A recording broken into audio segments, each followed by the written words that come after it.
Well, joining us now is our political correspondent, Tom Harwood. Good morning to you. Look, Tom, the Prime Minister will very much be pointing to his swift action in relation to the independent report, but there will be significant questions, won't there, about his own judgment, how much he knew, how much was he told, and why he wasn't swifter to act? There certainly will be, and not least there will be from the public and indeed journalists in Newcastle this morning, where the Prime Minister is hosting a PM Connect event. So we should be able to, a little bit later on, see exactly how he answers some of those questions directly. However, we do have a hint in terms of what we know his position has been up until this point, the position that he set out at Prime Minister's Questions on Wednesday, which is he believes in due process and didn't want to prejudge the outcome of an inquiry that was needed to establish the facts. And it must be said that Sir Laurie Magnus, the independent advisor on ministerial standards, has done this inquiry, has carried out this work in record time. If we look back to other similar sorts of inquiries that we've seen in previous months or indeed years, the Dominic Raab inquiry is going on now into its almost its third month. Of course, the Priti Patel investigation took many, many months. The Sue Gray investigation, I think, took about half my lifetime. So this was a very, very quickly expedited investigation. And I think that probably helps the Prime Minister's case in terms of saying that he should have waited for that due process before making a final decision. But you're right, there will be questions in terms of exactly what the Prime Minister did know at what point. We've been given the impression, we've been led to believe by Number 10 that the Prime Minister hadn't really spoken that much to Nadhim Zahawi through the course of the last few months. Tom, I'm interested, who do you think might replace Zahawi as the new Tory party chairman? Some speculation that it could be Boris Johnson. I think Jacob Rees-Mogg, a big fan of that idea. Yeah, I think that's unlikely, the former Prime Minister being such a large figure as he is. And frankly, the position of the chairman of the Conservative Party being quite a poisoned chalice. We've got local elections coming up in May, and these will be the first big national test of whether or not the Conservatives' big gap in the polls, that 20-point gulf between the Conservative Party and the Labour Party, it'll be that first big test to see whether those polls really are reflected right across the country.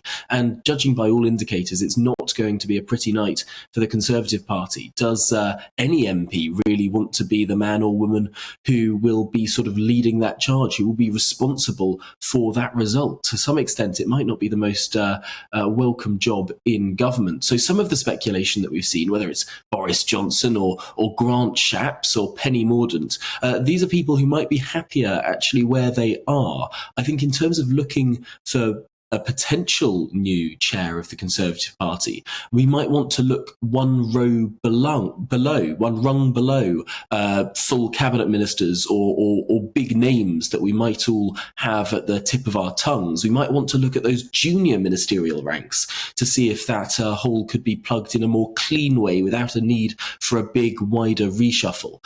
That being said, the fact that Rishi Sunak isn't rushing in to make a replacement very quickly, the fact that there is an interim chair there in the meantime might mean that we are waiting for some sort of larger reshuffle down the line, and it might not be very, very quick, this replacement at all. And Tom, you're talking about the May elections, but I'm very interested that Rishi Sunak wheeled out Isaac Levido at the Chequers cabinet meeting last week, talking about how a general election next year is eminently winnable, but they have to remain laser focused. Distractions like this, though, will not help. No, it certainly won't. The big message from Isaac Levido, the man who helped the Conservatives win that enormous victory in 2019, was message discipline. Of course, the Conservatives were incredibly disciplined in 2019. Get Brexit done, 20,000 police officers and the rest of it. There were the lines to take. Now, it doesn't really seem that the whole Conservative Party is particularly united behind the Prime Minister's message, although it is clear what the Prime Minister's message is. No doubt we'll be hearing it later from him today away at his latest PM Connect event the 5 top priorities, which no doubt will be drilled into all of our brains over the course of the next 2 years. That's the sort of message discipline that is needed for the Conservative Party to have a hope. And something else that Isaac Levido said was it's a very narrow path to victory, but there is a possible path to victory. So it all depends whether or not the Rishi Sunak ministry can sort of put these scandals behind it, can act with the professionalism that he promised on the steps of number 10, and deliver that sort of disciplined party that, frankly, we haven't seen up to this point. Yeah, and of course the Lib Dems calling for Nadhim Zahawi to stand down as an MP. The last thing the Tories will want is a by-election in Stratford-upon-Avon. I suppose I just finally wonder, on a personal note, whether or not you're surprised to see Nadhim Zahawi so lacking in contrition in his attack on the media as well.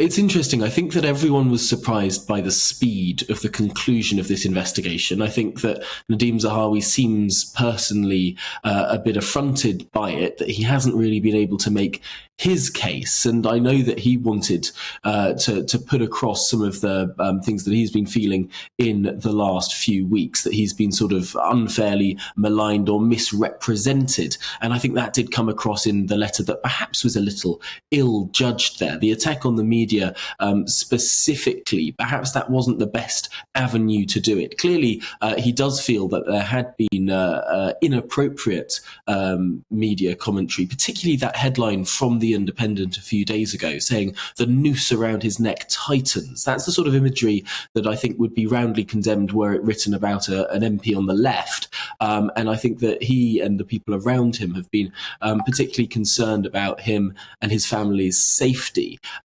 So to some extent, there is that angle to it all. But certainly in that letter that didn't sort of acknowledge any wrongdoing, didn't apologise, didn't show contrition, perhaps that was ill-judged. OK, Tom Harwood, thanks very much indeed.